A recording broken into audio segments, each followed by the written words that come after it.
হে ৰাম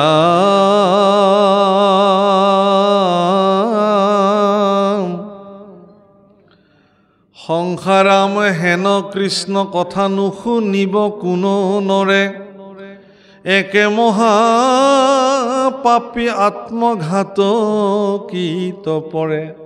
এই হেন কৃষ্ণ কথা আত্মঘাতীসকলৰ ব্যতিৰেকে কোনে নুশুনাকে থাকিব। চাব, এইফালেও উল্টাকে পেচ এটা দিছে, সেইফালেও উল্টাকে পেচ এটা দি থৈ দিছে।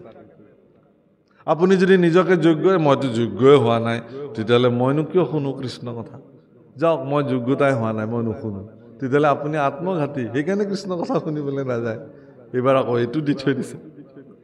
গতিকে আপুনি আত্মঘাতী নহয়, আপুনি মনুষ্য জন্ম জীৱন যাপন কৰিছে। সমস্ত ইতৰ প্ৰাণীবিলাকৰ ভিতৰত আপোনাৰ জন্ম শ্ৰেষ্ঠ জন্ম। এই জন্মৰ শ্ৰেষ্ঠত্বক প্ৰতিপন্ন কৰিবৰ কাৰণে আপুনি কৃষ্ণ কথা শুনিবই লাগিব জীৱনত। কৃষ্ণ কথা শুনাৰ যোগ্য পাত্ৰ হিচাপে আপুনি নিজক কৰিবই লাগিব, প্ৰস্তুত কৰিবই লাগিব। যদি যোগ্য পাত্ৰ কৰি তোলাৰ কাৰণে প্ৰয়াস জাৰি ৰাখিছে, সেই প্ৰয়াসত ভগৱন্ত যদি আপোনাৰ প্ৰতি কৃপাশীল হৈ যায়, তেতিয়াহ'লে আপুনিতো ভাগ্যৱানেই হৈ গ'ল। সেইকাৰণে পৰীক্ষিতৰ অকাল মৃত্যুটোক কোনো মৃত্যুৰ দোষ হিচাপেই ধৰা নাই প্ৰভু। পৰীক্ষিতৰ মৃত্যুক জগতৰ কল্যাণকাৰী মৃত্যু হিচাপে বিবেচিত কৰা হৈছে। যদি পৰীক্ষিতৰ মৃত্যু নহ'লহেঁতেন অকালতে, তেতিয়াহ'লে পৃথিৱীত আজি আমি এনেকে ভাগৱত নাপালোঁহেঁতেন। গতিকে আমাৰ নিচিনা প্ৰাণীবিলাকক উদ্ধাৰ হ'ব পৰাৰ শ্ৰেষ্ঠ পথ প্ৰদৰ্শন কৰা ভাগৱত শাস্ত্ৰ আজি আমি যি ধৰণে পাইছোঁ, একমাত্ৰ পৰীক্ষিতৰ ত্যাগৰ ফলত। সেইকাৰণে পৰীক্ষিতৰ মৃত্যু জগত কল্যাণকাৰী মুখ্য মৃত্যু বুলি ধৰা হৈছে। পিতামহ ভীষ্মৰ মুখ্য উৎসৱ বুলি গণনা কৰা হৈছে। প্ৰভুকাল আপোনাৰ মৃত্যু জগতৰ কল্যাণকাৰী মৃত্যু হিচাপে বিবেচিত হওক, তাৰ কাৰণে আপুনি প্ৰস্তুতি কৰিব লাগে। শুনিবলৈ বেয়া যে মোক মৰাৰ কথা এখেতে ক'লে, নহয়, আমিতো মৰিবই লাগিব, নমৰাকে থাকিম কোন? প্ৰশ্ন হ'ল এইটো। জন্মৰ লগতে উপজে মৃত্যু, দশমতে লিখিছে। মৃত্যুৰ প্ৰতি ভয়াৰ্ত হৈ মৃত্যুৰ পৰা বাচিবৰ কাৰণে অনেক যতন কৰি কৃষ্ণ বিমুখী হৈ থকাতকে কৃষ্ণ সন্মুখী হৈ ইহ জগতৰ পৰা যাব পৰাটো ভাগ্যৱান, পৰম কৃপাশীল তেওঁৰ। সেইকাৰণে কৈছে যে এইবিলাক সংসাৰৰ ঔষধ কৰ্ণৰ কাৰণে অভিৰাম, আৰু মহাজ্ঞানীগণে ইয়াক অবিশ্ৰামভাৱে গায়। এই কৃষ্ণ কথা আত্মঘাতীত ব্যতিৰেকে কোনে নুশুনাকে থাকিব। হে গুৰুদেৱ, মই আত্মঘাতী নহয়, মোক কোৱা, মই কৃষ্ণ কথা অবিৰাম শ্ৰৱণ কৰিম। হে ৰাম দুৰ্ঘোৰ সাগৰ সেনা বল কৌৰৱৰ,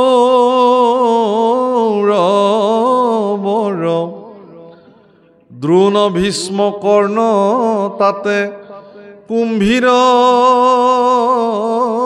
মগৰ। ৰাম মোৰ পিতামহ বৰ্গে কৃষ্ণ নৌকা পাই, লীলায়ে তৰিলা তাক গোখোজ পৰাই। হে বাপসকল, কুৰুক্ষেত্ৰ এখন সমুদ্ৰ বুলি আমি কওঁ, আৰু আমিবিলাকে খুব ধুনীয়াকৈ শুনো সেই কুৰু সমুদ্ৰত কেনেকৈ পঞ্চপাণ্ডৱে যুদ্ধ কৰিলে, কেনেকৈ কৌৰৱে তাত পৰাজয় বৰণ কৰিলে। কিন্তু আপুনি নিজেও যে এখন কুৰুক্ষেত্ৰত দিনে দিনে যুদ্ধ কৰি আছে, সেইটো কেতিয়াবা ভাবিছেনে? মোৰ জীৱন কুৰুক্ষেত্ৰত মই যে হাবুডুবু খাই আছো, এই কথা আপুনি কেতিয়াবা ভাবিছেনে? সময়ত আপোনাৰ বিপদত সহযোগী হ'ব থাক আপোনাৰ ইষ্ট কুটুম্বই আপোনাৰ বিপদৰ প্ৰধান কাৰণ হিচাপে থিয় হৈ আছে, এতিয়া ভাবিছেনে এই কথাটো কেতিয়াবা? সকলোৰে জীৱনত নহ'ব পাৰে, কাৰোবাৰ জীৱনততো হয়। যাক মই ইষ্ট বুলি ভাবিছোঁ, তেওঁৱে মোৰ শত্ৰু হিচাপে মোৰ লগত কাম কৰি আছে। যাক মই মিত্ৰ বুলি ভাবিছিলোঁ, তেওঁৱে মোৰ লগত গাদ্দাৰী কৰিছে। যাক মই বন্ধু বুলি ভাবিছিলোঁ তেওঁৱে মোৰ কাৰণে চূড়ান্ত শত্ৰু হিচাপে বিবেচিত হৈছে। এই কথা আমি কেতিয়াবা ভাবিছোঁনে বাৰু? সেইবিলাক নিজৰ কৃতকাৰ্যতাৰ পৰিণাম প্ৰভুসকল, প্ৰাৰব্ধ কৰ্মৰ ফল এইবিলাক। কিন্তু আপুনি যদি কৃষ্ণত সমৰ্পিত হয়, তেতিয়াহ'লে এনেকুৱা সন্দিক্ষণতো ভগৱান আপোনাৰ লগত সখিত্ব কৰিবৰ কাৰণে আহিব, কিন্তু উপজাচি। আপোনালোকে জানে মহাভাৰতত ভগৱান কৃষ্ণ উপজাচি গৈ অৰ্জুনৰ লগত সখিত্ব কৰিছে। অৰ্জুনে সখিত্ব কৰিবৰ কাৰণে কৃষ্ণৰ ওচৰলৈ অহা নাই। কংস নিধনৰ পিছত দ্বাৰকাধীশ ভগৱান কৃষ্ণই অৰ্জুনক বিচাৰি বিচাৰি গৈ সখিত্ব কৰিছে। কেলে? যে পৃথিৱীৰ ভাৰ হৰণ কৰিবৰ কাৰণে তেওঁ অৰ্জুনক বিবেচিত কৰি লৈছিলে যে অৰ্জুন মোৰ সহযোগী। সেইকাৰণে গীতাত কি ধুনীয়াকৈ এটা বৰ্ণন কৰে যে অৰ্জুনৰ ৰথৰ 4টা ঘোঁৰা, এটা হ'ল এটাকৈ 4টা ঘোঁৰা, আৰু সেই উদাত্ত ঘোঁৰা 4টাৰ যি ৰথ, সেই ৰথখনৰ নাম হ'ল কপিধ্বজ। আৰু সেই কপিধ্বজ ৰথৰ সাৰথী ভগৱান শ্ৰীনাৰায়ণ নিজেই, কৃষ্ণ দৈৱকী নন্দন। আৰু মহাৰথী হিচাপে সেই ৰথত বিদ্যমান হৈ আছে কুন্তী নন্দন গাণ্ডীৱধাৰী অৰ্জুন। বাপসকল, এই শৰীৰটোৱে সেইখন ৰথ, আৰু এই ৰথখনৰ চালক 4টা ঘোঁৰা, মন, বুদ্ধি, চিত্ত আৰু অহংকাৰ।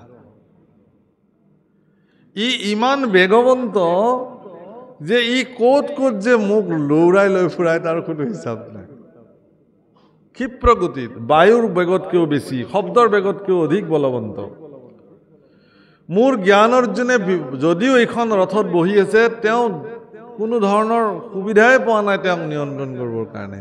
কিন্তু অৰ্জুন, জ্ঞানাৰ্জুনে গোটেইকেইটা মনক নাকি লগাই এডাল বাগজৰি কৰি সমস্ত জগতৰ নিয়ন্তা পালনকৰ্তা ভগৱান কৃষ্ণৰ হাতত জৰিডাল দি ক'লে যে হে প্ৰভু, আজিৰ পৰা এই ৰথখন তুমি যেনেকৈ চলাবা তেনেকৈ চলিব।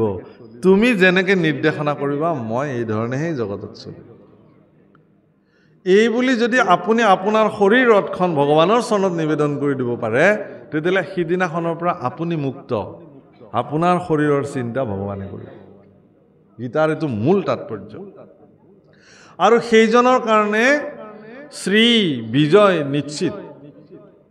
সেইকাৰণে যত্ৰ যোগেশ্বৰঃ কৃষ্ণ যত্ৰ পাৰ্থ ধনুৰ্ধৰ তত্ৰ শ্ৰী বিজয়। সঞ্জয়ে কৈ থৈ দিছে। পিতামহ ভীষ্ম প্ৰমুখে সকলোৱে এই কথা জানে যে অৰ্জুনৰে জয় হ'ব, যুধিষ্ঠিৰৰে জয় হ'ব। এটোপাল ৰক্তও পাত নকৰাকৈ যুধিষ্ঠিৰে যুদ্ধ বিজয় সাব্যস্ত কৰিছিল যুদ্ধৰ প্ৰাৰম্ভণিতে। সেই কথা আমি চবেই জানো। আমাৰ ল'ৰা ছোৱালীবিলাকক এই আদৰ্শ আমি শিকাব লাগে। তেতিয়ালৈকে যুদ্ধ আৰম্ভই হোৱা নাই। যুধিষ্ঠিৰে অস্ত্ৰ শস্ত্ৰ থৈ কৌৰৱৰ পক্ষে খালী হাতেৰে খোজকাঢ়ি গ'ল, হাতযোৰ কৰি পেলাই। আৰু দুৰ্যোধনে দূৰৰ পৰা দেখি ক'লে, খুব আত্মহাস্য কৰিলে, ক'লে হা গম পালেনে যুধিষ্ঠিৰে এতিয়া মোৰ এই প্ৰচণ্ড সেনা বাহিনী দেখি যুধিষ্ঠিৰে হাৰ মানিলে। এয়া খালী হাতেৰে হাতযোৰ কৰি মোৰ ওচৰলৈকে আহি আছে, আহি মোৰ চৰণত পৰি যাব, ক'ব যে হে দুৰ্যোধন, মই যুদ্ধ নকৰোঁ, মই এতিয়াই বশ্যতা স্বীকাৰ কৰিলোঁ। কিন্তু দুৰ্যোধনে ভবাৰ নিচিনাকৈ নহ'ল। কিন্তু যুধিষ্ঠিৰে আহি পোন প্ৰথমে তেওঁলোকৰ বংশৰ আটাইতকৈ বয়োজ্যেষ্ঠজন পিতামহ ভীষ্ম, যিজন সেনাপতি ৰূপত আহি উপস্থিত হৈছে, পিতামহ ভীষ্মৰ চৰণত প্ৰণিপাত জনাই কৈছে যে হে পিতামহ, যুধিষ্ঠিৰৰ প্ৰণাম স্বীকাৰ কৰক, আয়ুষ্মান ভৱ পুত্ৰ। যে হে পিতামহ, তুমি আমাৰ বংশৰ আটাইতকৈ বয়োজ্যেষ্ঠ, মই আজি এখন যুদ্ধত অৱতীৰ্ণ হ'বলৈ ওলাইছোঁ। চাব দেই, কিমান ডাঙৰ কথা। যে হে পিতামহ, মই আজি এখন যুদ্ধত অৱতীৰ্ণ হ'বলৈ ওলাইছোঁ। আমাৰ বংশৰ বয়োজ্যেষ্ঠ হিচাপে মই আজি তোমাৰ পৰা আশীৰ্বাদ বিচাৰি আহিছোঁ, যাতে মোৰ এই যুদ্ধখনত বিজয় সাব্যস্ত হয়। পিতামহ ভীষ্মই আনন্দত আত্মহাৰা হৈ গ'ল আৰু দুহাত ওপৰলৈ তুলি পেলাই আশীৰ্বাদ কৰিলে, বিজয় ভৱ পুত্ৰ, বিজয় ভৱ পুত্ৰ, বিজয় ভৱ পুত্ৰ। আচ্ছা, বিৰোধী পক্ষৰ সেনাপতিয়ে যেতিয়া মুখেৰে 3বাৰ ক'লে বিজয় ভৱ, বিজয় ভৱ, বিজয় ভৱ, যুদ্ধখন তেতিয়াই শেষ নহ'লনে? তাৰ মানে নিজৰ আদৰ্শ আৰু শ্ৰেষ্ঠ চৰিত্ৰৰ দ্বাৰা যুধিষ্ঠিৰে এটোপালো ৰক্তপাত নোহোৱাকৈ পোনপ্ৰথমে যুদ্ধৰ বিজয় ঘোষণা কৰাই ল'লে। তাৰপিছত কুলগুৰু কৃপাচাৰ্যৰ ওচৰলৈ গৈ ক'লে যে হে কৃপাচাৰ্য, তুমিতো আমাৰ কুলৰ গুৰু, তুমি মোক আশীৰ্বাদ নিদিবানে? মোৰ যে যুদ্ধ কৰিবলৈ ওলাইছোঁ, মই আশীৰ্বাদ আছে বাছা, তোমাৰ বিজয় হওক। অথচ ৰথী হিচাপে আহি কুলগুৰু তাত উপস্থিত আছে। অস্ত্ৰগুৰু দ্ৰোণাচাৰ্যৰ চৰণৰ ধূলি শিৰত তুলি লৈ কৈছে যে হে গুৰুদেৱ, তুমি তোমাৰ এইখন হাতেৰে মোৰ এই দুখন হাতক অস্ত্ৰবিদ্যাত পাকৈত কৰাইছিলা। তোমাৰ কৃপা নহ'লে মই যুদ্ধ কৰিবই নোৱাৰিলোহেঁতেন। হে কৃপাময় গুৰু, তোমাৰ কৃপা অবিহনে মই জানো যুদ্ধত বিজয় হ'ব পাৰিম? গতিকে মই আজি তোমাৰ কৃপা ভিক্ষাৰ পাত্ৰী। গতিকে তুমি মোক কৃপা ভিক্ষা দিয়া গুৰুদেৱ, মই যাতে যুদ্ধত বিজয় হ'ব পাৰোঁ। বিজয় ভৱ পুত্ৰ, বিজয় ভৱ। এজন পুত্ৰই আজিকালি আমাৰ আদৰ্শত এইবিলাক লাহে লাহে লাহে লাহে ক্ষীণ হ'বলৈ আৰম্ভ কৰিছে। সন্তানবিলাকে জ্যেষ্ঠসকলক কি ধৰণে সৎকাৰ কৰিব লাগে, সেই সংস্কাৰ যেন লাহে লাহে লাহে লাহে ক'ৰবাত হেৰাই যাবলৈ ধৰিলে। বৰদেউতাক হিচাপে যদি সন্তানটোক কিবা কৈছিলেও এষাৰ, সি তৎক্ষণাত জবাব দি দিছে। বৰদেউতাকে সিদ্ধান্ত লৈছে আজিৰ পৰা আৰু ইয়াক একোৱেই নকওঁ। খুৰাক হিচাপে যদি কিবা এটা কৈছিল ভতিজাজনক, তৎক্ষণাত জবাব দি দিছে। হয়তো দেউতাকেও কৈছে, মাকেও হয়তো কৈছে, ভালে কৰিলি তেনেকৈ কৈ তই, এনেকেই ক'ব লাগে, নহ'লে ইহঁতে আমাক অমুক কৰিব। কিন্তু পিতৃ মাতৃৰ কৰ্তব্য কি আছিল যে কিয় ক'লা তুমি বৰ্তাক তেনেকৈ? বোলে নাই মোক এনেই ক'লে, এনেই কওক, কিয় তুমি উত্তৰ দিবা? যোৱা, এতিয়াই যোৱা, স্নান কৰাগে, তামোল পাণ এযোৰ লোৱা, সফুৰা এখনত লৈ বৰ্তাৰ ওচৰত গৈ ক্ষমা খোজা যে বৰ্তা মোৰ ভুল হৈ গ'ল, মই তোমাক তেনেকৈ ক'ব নালাগিছিল। বাপসকল, মই যদি সেই বৰ্তাকজন হওঁ, এইমাত্ৰ গালি পৰা ল'ৰাটোৱে যদি তৎক্ষণতে মোৰ ওচৰলৈকে যদি তেনেকৈ আহে, মই বাৰু তাক বুকুত সাৱটি নল'মনে? দে বাবা হ'ব দিয়া, হ'ব দিয়া, তাৰ কাৰণে তইনো মোক ক্ষমা খুজিব লাগেনে? তোক মই ক্ষমা কৰি দিলোঁ, ঈশ্বৰে তোক মংগল কৰক, হ'ব। এই যিটো সম্বন্ধৰ যিটো কটকটীয়া বান্ধ, সেইটো এটা সাধাৰণ ব্যৱহাৰে আমাক বেছি কটকটীয়া কৰি পেলায়। কিন্তু আমি কি কৰিছোঁ এতিয়া, ইমান যান্ত্ৰিক জগতত আমিবিলাকে অতিবাহিত কৰিবলৈ লৈছোঁ। এতিয়া এই সম্বন্ধবিলাক আমি আমাৰ পিতৃ মাতৃয়ে সন্তানক সেই সংস্কাৰটো নিদি পেলাই তই ভালেই কৰিলি বুলি এষাৰ কথা কৈ থৈ দিলোঁ, যাৰ কাৰণে চিৰদিনৰ কাৰণে ভতিজা আৰু বৰ্তাকৰ মাজত এখন প্ৰাচীৰ থিয় হৈ থাকিল। আশীৰ্বাদ আৰু মমতাৰ পৰা তেওঁ বঞ্চিত হৈ থাকিল চিৰদিনৰ কাৰণে। প্ৰভুসকল, যুধিষ্ঠিৰ এটা আদৰ্শ জগতত, তেওঁ সেই আদৰ্শৰ জৰিয়তে যুদ্ধ বিজয় কৰিছিল। বাকী চতুৰ্থ পাণ্ডৱে তেওঁলোকেও যুধিষ্ঠিৰৰ পদাংক অনুকৰণ কৰি তেওঁলোকে যুদ্ধত জ্যেষ্ঠ ভাতৃ যি বুলি কৈছে, সেইধৰণে যুদ্ধত তেওঁলোকে বিজয় সাব্যস্ত হৈছে। প্ৰভুসকল, আমিও আমাৰ সংসাৰ কুৰুক্ষেত্ৰখনত যদি বিজয় সাব্যস্ত হ'ব খোজোঁ, তেতিয়াহ'লে আমিও সেই ধৰণেই ঈশ্বৰ, গুৰু, পিতৃ মাতৃ, জ্যেষ্ঠজনৰ প্ৰতি সৎকাৰী মনোবৃত্তি থাকিব লাগিব। যিজন ল'ৰা বা ছোৱালীৰ গাত এই ধৰণৰ সৎকাৰী মনোবৃত্তি, সংস্কাৰী মনোবৃত্তি থাকিব, সংসাৰ জগতত তেওঁ এদিন জয়ী হ'বই, তেওঁক কোনেও পৰাস্ত কৰিব নোৱাৰে। শাস্ত্ৰ এইবিলাকে কৈছে। কেৱল আকৌ চাকি বন্তি জ্বলাই শৰাই সঁফুৰা খাই ভাগৱত শুনিলে আমাৰ জীৱনত একো কামত নাহে। আমাৰ ল'ৰা ছোৱালীবিলাকক এই সংস্কাৰ দিব লাগে। হীৰা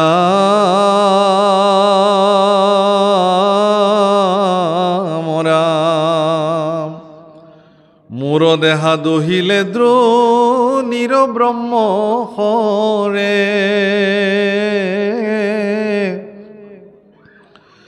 ৰাখিলা মাধৱে পখী গৰ্ভৰ ভিতৰে, হেন ইষ্টদেৱ মোৰ প্ৰভু দামোদৰ, কহিও শুনিব তান চৰিত্ৰ বিস্তৰ,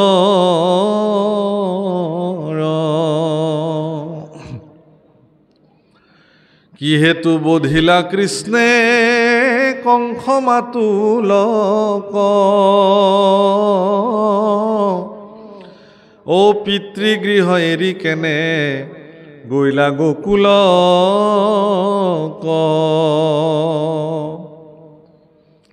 মই মাতৃগৰ্ভত থাকোঁতেই মোক দ্ৰোণাচাৰ্যই মোক হত্যা কৰিবৰ কাৰণে ব্ৰহ্মাস্ত্ৰ প্ৰয়োগ কৰিলে ভগৱন্ত পুৰুষৰ কৃপাত ভগৱন্ত পুৰুষে মোৰ মাতৃগৰ্ভৰ ভিতৰত প্ৰৱেশ কৰি অমৃত পান কৰাই মোক ৰক্ষা কৰিলে গতিকে সেইজন ইষ্টদেও মোৰ পৰম প্ৰভুৰ চৰিত্ৰ মই বিস্তৃতভাৱে শুনিবৰ কাৰণে মোৰ ইচ্ছা আছে তেওঁৰ চৰিত্ৰ বিস্তৰভাৱে মই শুনিম কিয় তেওঁ নিজৰ মামাক কংসক বধ কৰিলে কিয় তেওঁ পিতৃগৃহ এৰি গোকুলত তেওঁ শৈশৱকাল কটাবলগা হ'ল মনুষ্য শৰীৰে পৃথিৱীত তেওঁ কিমান দিন আছিলে বৃঞ্চি বংশ সহিতে তেওঁ ক'ত থাকিলে গৈ এই বিস্তৃত কথা মোৰ জানিবলৈ মন গৈছে ৰাম কতে কভাৰ্যা কবিহাই লন্ত যদুৰাই কহিও ক মুনি শুনিবা ক শ্ৰদ্ধা যায় কিমান গৰাকী ভাৰ্যা তেওঁ বিবাহ কৰিছিলে সেও মোৰ জানিবলৈ মন গৈছে হৰি কথা অমৃত পিয়ন্তে তজু মুখে নাই ক্ষুধা তৃষ্ণা নবা ধয় একো দুখে শুনি মুনি বুলিলন্ত ধন্য পৰীক্ষিত মাধৱৰ কথা তয়ে কান্ত হৈলা চিত্ত ধন্য তোমাৰ জীৱন প্ৰভু অকল মন কৰিব আৰু ডাঙৰ কথা এটা কৈছে পৰীক্ষিতৰ জীৱন ধন্য বুলি সুখদেৱে স্বীকৃতি দিছে কেতিয়া কৃষ্ণ কথা শুনিবলৈ যেতিয়া চিত্ত ব্যগ্ৰ হৈছে তেতিয়া অৰ্থাৎ আপুনি মনুষ্য জীৱনত প্ৰাপ্তি হৈ যিমানে যি নকৰক কিয় কৃষ্ণ কথা শুনিবৰ কাৰণে যদি চিত্ত উত্ৰাৱল হোৱা নাই তেতিয়ালৈকে আপোনাৰ মনুষ্য জীৱন ধন্যই হোৱা নাই শাস্ত্ৰসন্মত ৰাম কৃষ্ণৰ চৰিত্ৰ আৱে শুনিও উৎসুকে এহি বুলি কহিবা ক আৰম্ভিলা সুকে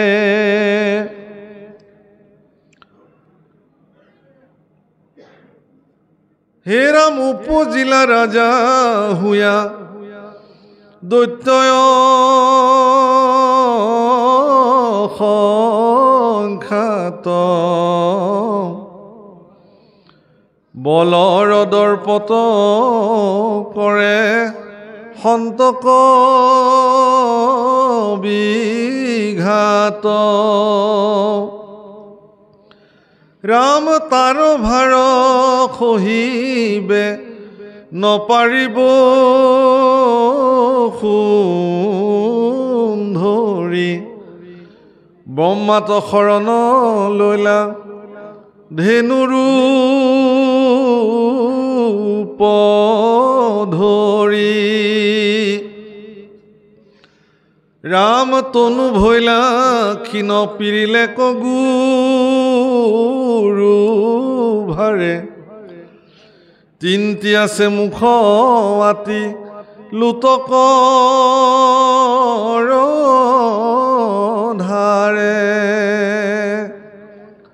বসুমতীয়ে যেতিয়া দেখিলে যে কংসাদি দৈত্যসকলৰ প্ৰাদুৰ্ভাৱ বাঢ়িছে তেওঁ ধেনু ৰূপ ধৰি গাই ৰূপ ধৰি ব্ৰহ্মাৰ ওচৰত গৈ শৰণাপন্ন হ'ল যে হে সৃষ্টিকৰ্তা মোৰ বুকুত এতিয়া দুষ্ট দৈত্যসকলৰ প্ৰাদুৰ্ভাৱ প্ৰভুসকল পৃথিৱী আমাৰ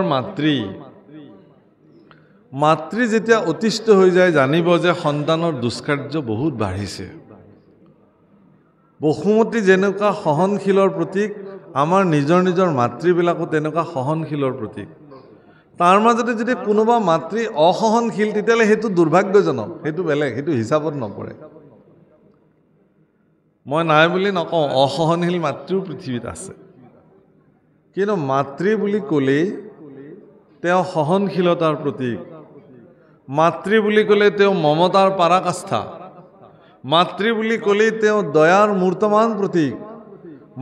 মাতৃ বুলি ক'লে তেওঁৰ বাৎসল্য প্ৰেমেৰে বিধৌত এগৰাকী নাৰী। সেই মমতাময়ী মাতৃৰ আচলত যিবিলাক সন্তান ডাঙৰ হৈছে তেওঁলোক বৰ ভাগ্যৱান। কিন্তু যিবিলাক সন্তান জন্মৰ পিছতে মাতৃৰ বিয়োগ হয় সেই সন্তানবিলাক সেইকাৰণে গোটেই জীৱন দুখী হৈ থাকে যে আমি মাতৃৰ মমতাৰ আচল নাপালোঁ। গতিকে মাতৃৰ মমতাৰ আচলখন যিসকল সন্তানৰ প্ৰাপ্তি হয় সেইটো বহুত ডাঙৰ কথা। নিজৰ শৰীৰৰ আহাৰ এটা সন্তানক মাতৃয়ে যেতিয়া আচল ঢাকি পেলাই খুৱায় তাৰপিছত যি ধৰণে লুন্দি ঘুন্দি সেই সন্তানটোক মাতৃয়ে যি ধৰণে মৰম কৰে চুম্বন কৰে এনেকুৱা স্বৰ্গীয় অনুভূতি আৰু পৃথিৱীত সেই ব্যক্তিয়ে পৃথিৱীত কেতিয়াও কতোৱেই নাপায়। পাব জানো? কোনোবাই পায় যদি নাজানো, মোৰ দৃষ্টিত নাপায়। মাতৃৰ মমতাময় হাতৰ স্পৰ্শত যিবিলাক সন্তান সংস্কাৰিত হয় সেই সন্তানে পৃথিৱীত কেতিয়াও বেয়া কাম কৰিব নোৱাৰে। কিন্তু সেই সন্তানে যেতিয়া পিতৃ মাতৃ বৃদ্ধ হয়, যেতিয়া অৱজ্ঞা কৰে, অৱহেলা কৰে, বৃদ্ধাশ্ৰমত থৈ আহে, গৈ ফুটপাথত এৰি দি থৈ আহে মনে মনে, ইয়াতকৈ আৰু দুৰ্ভাগ্যজনক কথা কি হ'ব পাৰে?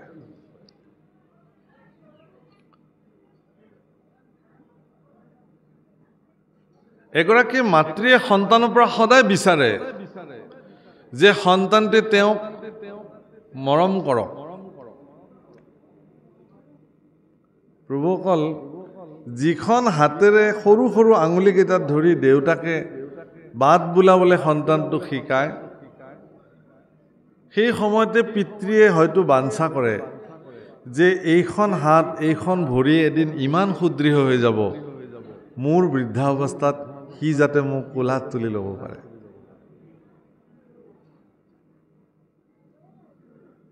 আৰু সঁচাকৈ যদি এগৰাকী বৃদ্ধ পিতৃক কোনোবা সন্তানে যদি তেনেকৈ তেওঁক যেনেকৈ কোচত তুলি লৈ দেউতাকে লালন পালন কৰিছিল তেনেকৈ যদি আদৰ কৰে তেতিয়াহ'লে সেই পিতৃৰ জীৱন ধন্য হৈ গ'ল। তেওঁ যে মোক আৰু একো নালাগে, মই হৈ গ'লোঁ, মোৰ সফল জীৱন।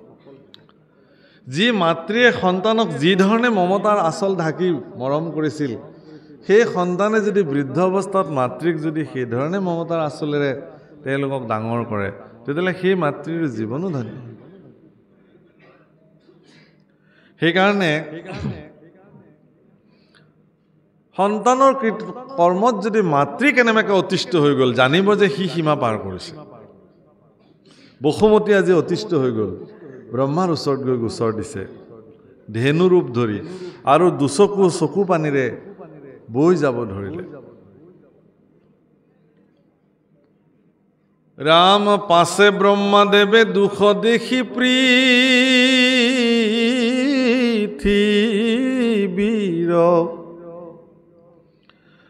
ত্ৰিদশে সহিতে গৈলা ক্ষীৰোদধি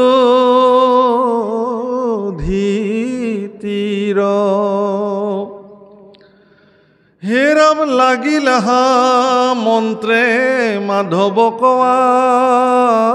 আৰাধিত, শুনিলা আকাশবাণী ব্ৰহ্মা সমাধিত,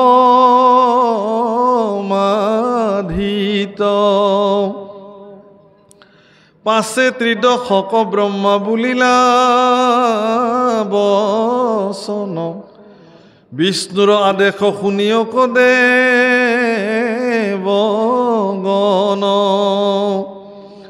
ৰাম সংহৰিবা হৰি পৃথিৱীৰ মহাভাৰ,